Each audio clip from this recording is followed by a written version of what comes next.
Hello student, आज हम hydrocarbon का सेकंड पार्ट लेते हैं और इस पार्ट के अंदर हम नोमेनक्लेचर, आइसोमरिज्म और एल्केन की विरचन की विधियों के बारे में पढ़ेंगे in methods of preparation of alkanes.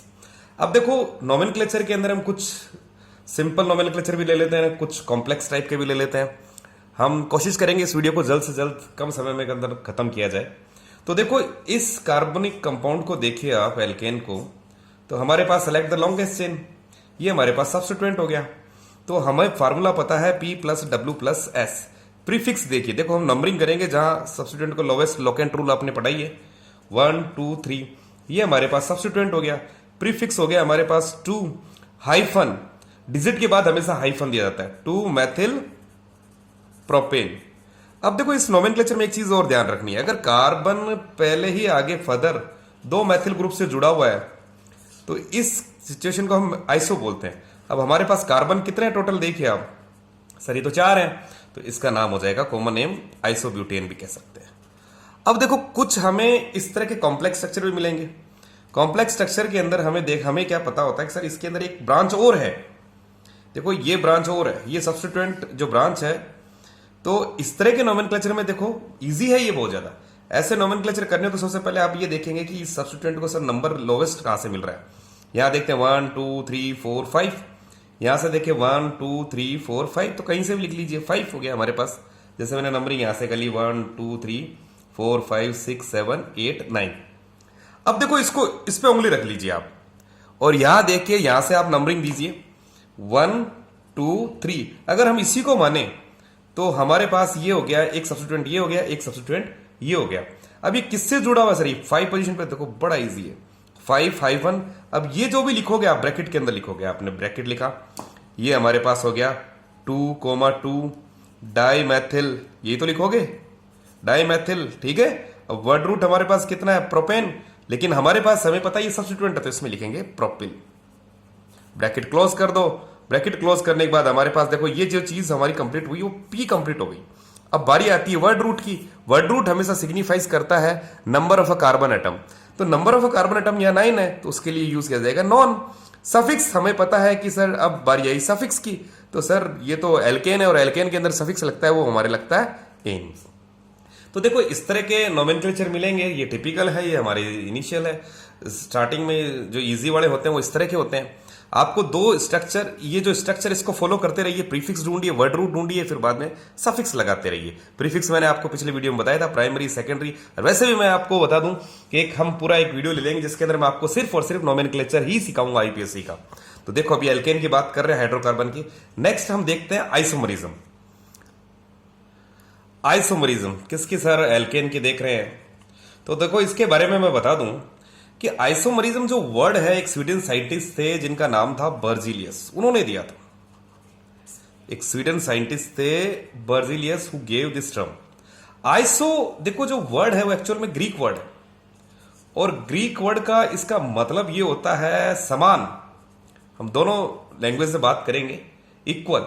और मिरोज जो डिराइव्ड हुआ है वो मिरोज वर्ड से हुआ है। मिरोज वर्ड का मतलब हो गया इक्वल पार्ट्स, यानी इक्वल पार्ट्स में हमारे पास आइसो समान। अब देखो, इसको समझिए ध्यान से। अगर हम ये देखें सर, ऐसे कंपाउंड या यौगिक which have same molecular formula, okay, same molecular formula हो, यानी सेम हमारे पास उसका अणु सूत्र हो, इंपीरिकल फार्मूला हो, मूलानुपाती सूत्र हो, अणु भार समान हो, लेकिन अगर उसकी संरचनात्मक रूप से भिन्न। वैसे मैं आपको बता दूं, आइसोमरिज्म को हम देखें, देखो समझने का प्रयास करना। आइसोमरिज्म को हम 2 तरीके से फर्दर डिफाइन करते हैं। अगर आइसोमरिज्म मैंने आपको समझाया sir, compound which is having a molecular empirical molecular formula same है, लेकिन हमारे पास अगर संरचनात्मक रूप से भिन्न है वो, तो हम उसको कहेंगे स्ट्रक्चरल आइसोमरिज्म। 2 तरीके से हम डिफाइन करते हैं स्ट्रक्चरल आइसोमरिज्म। सर, कोई ऐसे यौगिक जिनके अणु सूत्र हमारे पास मूलानुपाती सूत्र अणु भार समान है, लेकिन वो संरचनात्मक रूप से भिन्न है, डिफर इन स्ट्रक्चरल, तो उसको संरचनात्मक समवेता कहते हैं। दूसरा हमारे पास त्रिवियम समवेता, स्टीरियो आइसोमरिज्म, वो आगे हम फर्दर पढ़ेंगे। अब देखो, एल्केन की बात हो रही है, तो एल्केन हमारे पास यहां 2 प्रकार की समवेता स्ट्रक्चर के अंदर। देखो मैं बता देता हूं कि ट्रिक से याद कर लो, CPMT फेल। तो देखो इसको चेन, सर कौन कौन सी स्ट्रक्चर आइसोमरिज्म, पोजीशन स्थिति समावयवता, मेटामरिज्म मध्यवयवता, टोटोमरिज्म चलावयवता, और एफ फंक्शनल यानी क्रियात्मक समावयवता। लेकिन हमें तो एल्केन की बात कर रहे हैं, हाइड्रोकार्बन पढ़ रहे हैं, तो हाइड्रोकार्बन में ध्यान रखिए कि एल्केन दो प्रकार की समावयवता प्रदर्शित करता है, जिसको कहते हैं एक को चेन, एक है हमारे पास पोजीशन।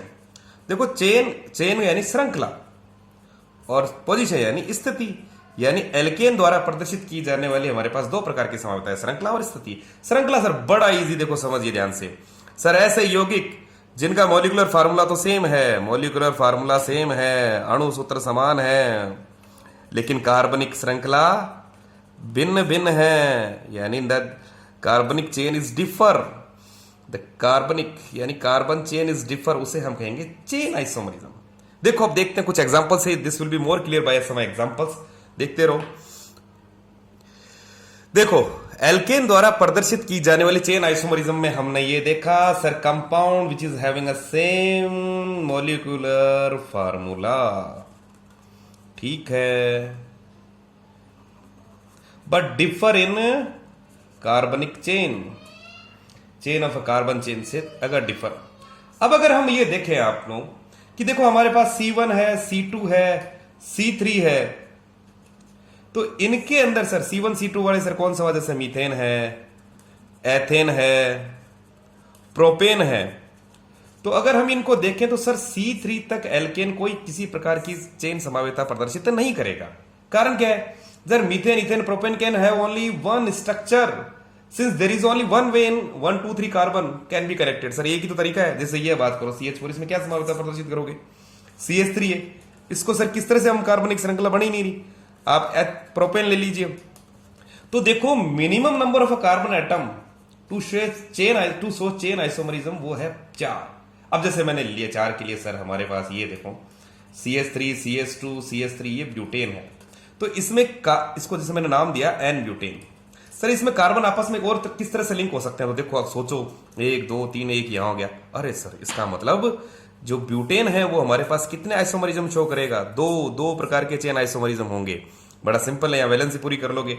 अगर मैं C5 की बात करूं तो C5 में हमारे पास कनेक्ट होने के, जैसे C5 का मतलब हो गया पेंटेन की बात कर रहा हूं मैं, तो देखो CH3 CH2 CH2 CH3 हमारे पास पेंटेन हो गए। कार्बन की संख्या कितनी है, 1 2 3 4 5।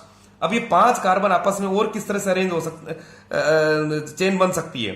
तो देखो सर ये कार्बन को उठा के यहां लगा, तो लगा देते हैं भाई, 1 2 3 4, ये लगा दिया, तो ये हमारे पास दूसरा आइसोमर हो गया। इसका नाम हो गया हमारे पास N पेंटेन, सीधी श्रृंखला युक्त है। इसका नाम सर ये सब्स्टिट्यूएंट हो गया, बिल्कुल हो गया भाई, ये हमारे पास हो गया 2 मेथिल ब्यूटेन। अब आप में से कई लोग सोच रहे हैं सर अब नेक्स्ट आइसोमर को सर इसको इधर ले जाओ। अरे इधर ले जाएंगे तो चीज तो वही आएगी ना, देखो इधर ले गए आप, तो अब क्या नाम होगा, 2 मेथिल ब्यूटेन ही होगा। तो सर ये आइसोमर नहीं होगा, कुछ और सोचो। अब देखो नेक्स्ट देखे हम सर इसको ऊपर ले जाते हैं, बिल्कुल ले जाओ, हाँ ये देखो ये आइसोमर है। कैसे, तो हमारे पास आइसोमर कितने हैं सर, एक तो ये हो गया, एक ये हो गया, एक हमारे पास ये हो गया। ये दो कार्बनिक श्रृंखला में भिन्नता नजर आ रही है। अब इसका नाम लिखोगे आप तो सर ये दो सब्स्टिट्यूएंट हो गए, तो 2,2 डाई मैथिल, और ये हो गया हमारे पास प्रोपेन। तो देखो C5 की बात करें तो हमारे पास हो गए कितने, 1 2 3, टोटल 3 आइसोमर। C4 के अंदर हमें आइसोमर कितने मिले, 2। अब देखो C6 वाला भी देखते हैं अपन, C6 यानी हेक्सेन वाला। हेक्सेन में अपने कितने आइसोमर मिलते हैं, नेक्स्ट पेज पे देखते हैं अपन। ये हेक्सेन है, इसमें जो कार्बन है वो आपस में कितने प्रकार से जुड़ सकता है। देखो एक जितने भी हमने अभी तक आइसोमर देखे, the such structure isomer only which differ only in the arrangement of a carbon chain are called as chain isomers, ठीक है। तो देखो अगर हम C6 की बात करें सर, तो हम इसको कितने तरीके से जोड़ सकते हैं, देखो और समझने का प्रयास करो। जैसे सर पहला तरीका तो ये, एक तो पहले तो ये खुद ही हो गया, एक तो बिल्कुल हो गया भाई। दूसरा देखो हमारे पास सर 1 2 3 4 5 लिखते हैं, लिख देते हैं भाई, 1 2 3 4 5। एक को सर हम यहां लिख देते हैं, बिल्कुल लिख दो, तो हमारे पास क्या हो जाएगा, नाम हो जाएगा 2 मेथिल ब्यूटेन। समझ आ रहा है बच्चों। अब सर थर्ड इसको सर इसको आगे किसका लो भाई, किसका लेते हैं, 1 2 3 4 5, तो ये हो गया थर्ड पे। तो अब नाम हो जाएगा 3 मेथिल ब्यूटेन, सॉरी ब्यूटेन नहीं है, 1 2 3 4 5 पेंटेन, सॉरी सॉरी, आप इसको देखो, ये हो गया हमारे पास पेंटेन। अब देखो 1 2 3 4 5, अब देखो हमारे पास फोर्थ और क्या हो सकता है, तो सोचिए सर अगर हम इसको दो ले ले सब्स्टिट्यूएंट, अब इसको आगे ले जाओगे तो बात वो वापस यही आ जाएगा, ध्यान रखना। कई कई बच्चे सोचेंगे सर इसको आगे ले जाओ, तो नाम तो वही होगा ना। तो अगर हम दो सब्स्टिट्यूएंट यहां रख दे, हाँ ये बन सकता है, देखो 2,3 डाई मैथिल ब्यूटेन, ऊपर वाले हमारे पास पेंटेन है, समझ रहे हो बच्चों। नेक्स्ट हमारे पास और क्या सर कंडीशन हो सकती है, देखो और सर हम जैसे पेंटेन टाइप बनाया था, नियोट पेंटेन टाइप, तो ये 2 3 4 5 और एक यहां रख दो।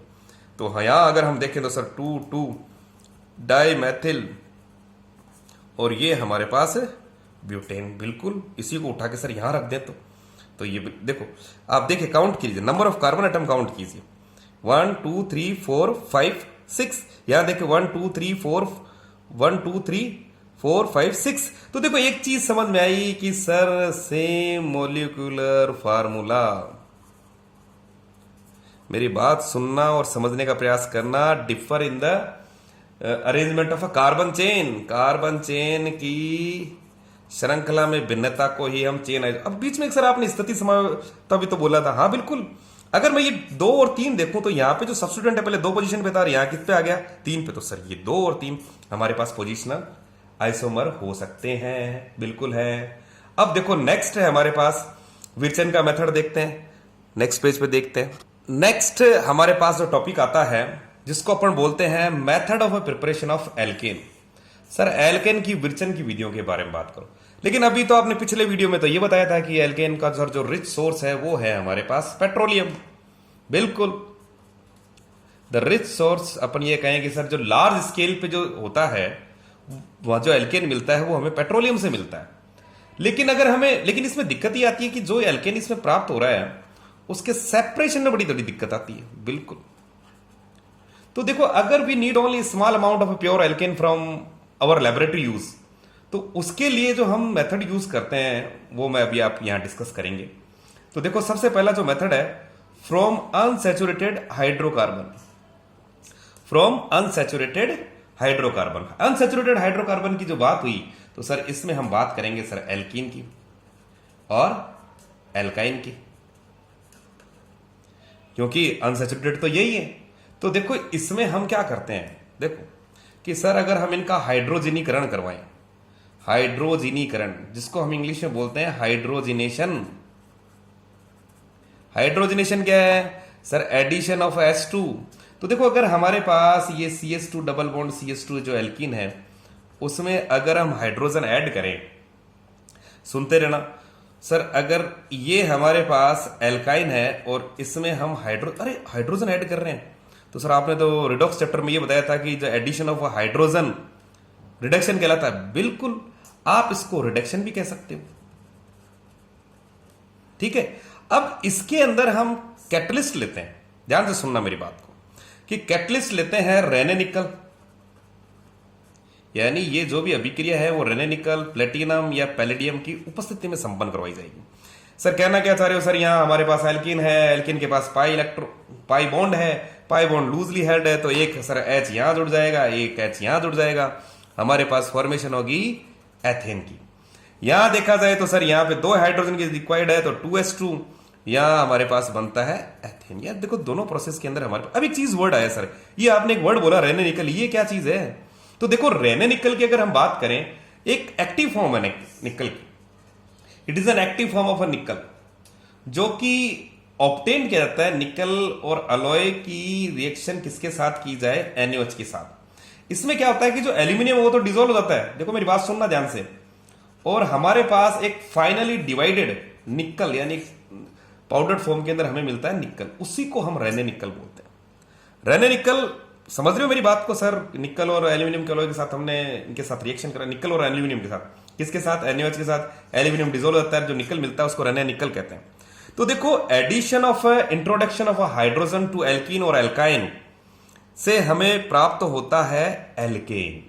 अब देखो एक चीज और सुनना सर, यहां दोनों आपने यहां कैटलिस्ट ले रहे हो तो इसको हम ये भी कह सकते हैं कैटालिटिक रिडक्शन, बिल्कुल कह सकते हैं कैटालिटिकल रिडक्शन। अब एक और चीज समझने का प्रयास करना कि सर अगर मैं सिर्फ और सिर्फ रेने निकल लूं, सिर्फ और सिर्फ, ये प्लेटिनम और पैलेडियम नहीं लूंगा मैं, तो मत ले। अगर हम रेने निकल लें तो देखो रेने निकल की प्रेजेंस में अगर हम ये अभिक्रिया संपन्न करवाएं, चाहे वो हमारे पास एल्कीन हो चाहे वो हमारे पास एल्काइन हो, तो इसके लिए हमें चाहिए high temperature. High temperature sir कितना, 523 573 केल्विन के आसपास। और अब इस अभिक्रिया का नाम हाइड्रोजनेशन और रिडक्शन वाला वो नहीं रहेगा, इसका नाम एक हो जाएगा सेबाटियर सेंड्रेंस रिडक्शन या रिएक्शन। कभी अगर एग्जाम में क्वेश्चन आ जाए सेबाटियर और सेंड्रेंस, तो आपको इतना ध्यान रखना है हाइड्रोजनीकरण करवाना है, the process of hydrogenation, addition of hydrogen करवाना है, लेकिन in only in the presence of a nickel. अब एक चीज और ध्यान में रख लो कि देखो सर निकल ले रहे हो, प्लेटिनम ले रहे हो, देखो प्लेटिनम ले रहे हो, पैलेडियम, तो देखो प्लेटिनम और पैलेडियम जब भी हम कैटलिस्ट ले रहे हैं तो ये तो रूम टेम्परेचर पर ही अभिक्रिया संपन्न हो जाती है। लेकिन अगर हम निकल ले रहे हैं then we always need a high temperature. समझ रहे हो मेरी बात को, ध्यान से समझ में आ रही होगी। तो देखो अब एक और क्वेश्चन आता है कि सर इन दोनों के अंदर रिएक्टिविटी किसकी ज्यादा रहेगी। तो रिएक्टिविटी सर, रिएक्टिविटी मतलब सर हाइड्रोजन किसके साथ जल्दी आराम से इनकमिंग हाइड्रोजन कितना आसानी से जुड़ जाए। तो देखो यहां देखिए सर, ये हमारे पास sp2 हाइब्रिडाइज है, ये sp2 हाइब्रिडाइज है, ये हमारे पास sp है। तो देखो हाइड्रोजन का एडिशन इनकी ज्योमेट्री पर निर्भर करेगा। ये हमारे पास ट्राइगोनल रहेगी, sp2 तो यही होता है, ये लीनियर है, तो लीनियर के साथ जुड़ना थोड़ा आसान है। अगर मैं इसको ए और इसको बी दूं, सर बी की रिएक्टिविटी ए से ज्यादा रहेगी। मेरे हिसाब से बात समझ आ रही होगी। नेक्स्ट देखते हैं अपन फ्रॉम एल्किल हैलाइड। आ जाओ बच्चों, एल्किल हैलाइड के लिए देखो जब भी हम बात करते हैं एल्किल हैलाइड की, तो एल्किल हैलाइड के अंदर हम जनरली लेते हैं sir R B R, R I. अगर इनकी रिएक्शन हम मैग्नीशियम के साथ करवाएं और in the presence of a dry ether, तो एक बड़ा फेमस रिएजेंट बनता है। सर क्या बोलते हैं, देखो ड्राई ईथर नहीं, die ethyl ether, die ethyl ether की प्रेजेंस में करवाएं तो हमें मिलता है एल्किल मैग्नीशियम ब्रोमाइड, जिसको बोलते हैं ग्रिग्नार्ड रिएजेंट। देखो विक्टर ग्रिग्नार्ड ने किया था 1912 के अंदर, बाद में इसको नोबेल प्राइज भी मिला। अब लेकिन हमें तो एल्किल हैलाइड से बनाना क्या है, एल्केन। तो देखो बच्चों ध्यान से देखना और समझने का प्रयास करना कि देखो अगर हम देखो इसमें जो रिएक्शन आती है जिसका नाम दिया है हमने वुड्स रिएक्शन। क्या है वुड्स रिएक्शन, बड़ी सिंपल रिएक्शन है कि सर किसी भी एल्किल हैलाइड की रिएक्शन अगर हम सोडियम के साथ करवाएं, ड्राई ईथर, शुष्क ईथर, ड्राई ईथर, देखो जब मेरी बात सुनना, दोनों लैंग्वेज में समझने का प्रयास करना। दोनों ड्राई ईथर, सर ड्राई क्यों लिया, मोइस्ट क्यों नहीं लिया? अरे मोइस्ट इसलिए नहीं लिया क्योंकि हमारे पास क्या है, सोडियम। सोडियम मोइस्ट के साथ क्या कर देगा, रिएक्ट हो जाएगा, इसलिए हम क्या लेते हैं, ड्राई ईथर। हमारे पास फॉर्मेशन होती है आर आर और यहां बनेगा 2NaX। अब अगर हम देखो क्या वुड्स रिएक्शन क्या है sir, when alkyl halide is treated with metallic sodium in the presence of a dry ether, the reaction is known as a Wurtz reaction. किसी भी एल्किल हैलाइड की अभिक्रिया अगर सोडियम के साथ की जाए शुष्क ईथर की उपस्थिति के अंदर, तो ऐसी अभिक्रिया को हम वुड्स रिएक्शन कहते हैं। देखो इस रिएक्शन जो काम आती है सर का, इंटर कन्वर्जन में पढ़ोगे आप लोग, ध्यान से रखना, सुनना और समझने का प्रयास। सर ये एसेंट ऑफ सीरीज में काम आती है। एसेंट ऑफ सीरीज यानी श्रृंखला का आरोहण। अगर उत्पाद में कार्बन परमाणु की संख्या, number of carbon atom of in product is greater than reactant, तो इसको हम कहते हैं एसेंट ऑफ सीरीज, श्रृंखला का यानी कार्बन श्रृंखला में। वैसे एक और चीज इसके बारे में ध्यान रखना, देखो पहली चीज sir Wurtz reaction ascent of श्रृंखला में काम आती है, एसेंट ऑफ सीरीज के अंदर काम आती है। दूसरा सर ये कन्वीनियंट मेथड ऑफ प्रिपरेशन है किसका सर, सिमेट्रिकल एल्केन का। सिमेट्रिकल एल्केन किसको कहेंगे सर, जिसमें even number of carbon atom हो, even number of carbon atom होंगे। तो सर ये बड़ा अच्छा मेथड है even number of carbon atom को प्राप्त करने का। तो देखो जैसे हमारे पास CH3 मैंने लिया Br + 2Na, हमारे पास Br हुआ, ये हो गया CH3, तो हमारे पास फॉर्मेशन हुई CH3 + 2NaBr की। अब देखो एक दिमाग में सर क्या सिर्फ और सिर्फ सिमेट्रिकल और even number of carbon atoms ही होंगे। अगर हमारे पास सर ये दोनों एल्किल हैलाइड डिफर हो तो देखो बच्चों ध्यान रखना, अगर हमारे पास ऐसी कंडीशन आती है जैसे मैंने ले लिया CH3I, ये ले लिया 2 सोडियम, ये हो गया ICH2CH3, तो देखो यहां देखिए हमारे पास एक तो एल्किल हैलाइड है, एक हमारे पास ये मेथिल आयोडाइड और एक एथिल आयोडाइड। अगर दोनों डिफरेंट है there is a possibility of a formation of a 3 product. बड़ा सिंपल है, एक बार इसको छुपा लो। यहां पे हमारे पास कार्बन कितना, एक है तो डबल हो गया सर, एक तो प्रोडक्ट बन जाएगा एथेन। अब की बार इसको छुपा लो, हमारे पास कार्बन कितने हैं, 2, तो 2 का डबल कितना हो गया, 4, यानी हमारे पास बने ब्यूटेन। ठीक है, बन गया सर। अब दोनों को मिला दो तो हमारे पास क्या है, CH3 CH2 CH3। अब देखो सर, ये जो आपने देखा कि अगर हमारे पास दोनों एल्किल हैलाइड डिफर हो तो हमारे पास possibility of formation of 3 product होती है, लेकिन जनरली ये यूज किया नहीं जाता इतना ज्यादा। हम इसको लेते हैं सर, क्यों नहीं लेते, क्योंकि सर हमारे पास ये जो प्रोडक्ट मिल रहे हैं इनके क्या बॉइलिंग पॉइंट में बहुत कम डिफरेंस होता है, ज्यादा डिफरेंस नहीं होगा, यानी तो सबसे बड़ी प्रॉब्लम आएगी वो आएगी इनके सेपरेशन की। और सेपरेशन के लिए हम जो यूज करते हैं सर बॉइलिंग पॉइंट पर आधारित जो हमारे पास मेथड है वो है fractional crystallisation. Fractional boiling point पे आधारित तो फ्रैक्शनल डिस्टिलेशन है, लेकिन सेपरेशन में हमारे पास दिक्कत आती है। तो फ्रैक्शनल क्रिस्टलाइजेशन भी करें या कुछ भी हमारे पास सेपरेशन करें तो वहां दिक्कत आएगी, तो इसलिए इसको अधिकतर यूज किया जाता है सिमेट्रिकल एल्केन के फॉर्मेशन के अंदर। अब देखो सर, ये वुड्स रिएक्शन आपने बताई, बड़ा सिंपल है। इसका मैकेनिज्म क्या है, तो मैकेनिज्म देखते हैं नेक्स्ट पेज पे। देखो, इस वुड्स रिएक्शन के हमारे पास 2 तरह के मैकेनिज्म हमारे प्रपोज किए गए थे। हालांकि फ्री रेडिकल ज्यादा पढ़ा जाता है, लेकिन हम दोनों के बारे में डिस्कस करेंगे, मैकेनिज्म कैसे हुई सर, रिएक्शन कैसे हुई। तो देखो पहले रिएक्शन ध्यान में रखो सर, RX + 2Na + X हमारे पास बनता है RR और 2NX, यही थी रिएक्शन। अब देखो इसके अंदर सर सोडियम है, ठीक है, सोडियम इलेक्ट्रॉन लूज करेगा भाई, Na+ ये हमारे पास इलेक्ट्रॉन हो गया। अब देखो जो हमारे पास कार्बन है जिसके साथ एल्किल हैलाइड की जिसकी बात कर रहा हूं, तो एल्किल हैलाइड के अंदर अगर हम देखें सर 2 2 2 भाई, इस एक बॉन्ड का मतलब सर बात हो रही है 2 इलेक्ट्रॉन की, तो यहां 1 2 3 4 तो कितने हो गए, 8। अगर ये निकलता है तो हमारे पास इसके ऊपर चार्ज आता है पॉजिटिव, और यहां पे चला गया ये X नेगेटिव इलेक्ट्रॉन लेके चला गया भाई। लेके क्यों गया सर इसकी इलेक्ट्रोनेगेटिविटी ज्यादा है, और इलेक्ट्रोनेगेटिविटी कहते किसको है, tendency to attract shared pair of electron towards itself. Tendency sir साझा किए गए इलेक्ट्रॉन युग्म को अपनी तरफ आकर्षित करने की प्रवृत्ति, विद्युत ऋणता यही तो होती है। तो ये इलेक्ट्रॉन अपनी तरफ ले जाएगा, जिसपे नेगेटिव चार्ज आ गया, इससे पॉजिटिव चार्ज आ गया। तो देखो बच्चों, इसने ये इलेक्ट्रॉन लूज किया तो ये इलेक्ट्रॉन ग्रहण करता है भाई, एक इलेक्ट्रॉन, सॉरी इस पे चार्ज आया पॉजिटिव। अब इसने एक इलेक्ट्रॉन ग्रहण किया, ग्रहण करते ही यानी एक सेट करते इस पे एक इलेक्ट्रॉन आ गया, यानी टोटल इलेक्ट्रॉन देखो, यहां देखो बच्चों ध्यान से, यहां कितने थे 6 इलेक्ट्रॉन, यहां कितने हो गए 7 इलेक्ट्रॉन। तो odd number of electron is being there, और ओड नंबर ऑफ इलेक्ट्रॉन रहते हैं उसको हम बोलते हैं फ्री रेडिकल। फ्री रेडिकल बड़ी ही रिएक्टिव स्पीसीज है। अब ये इसके पास एक इलेक्ट्रॉन है, ऐसे ही ये क्या करेगा, एक और दूसरे कार्बन को ढूंढ लेगा जिसके पास भी एक इलेक्ट्रॉन होगा। अब ये कहेगा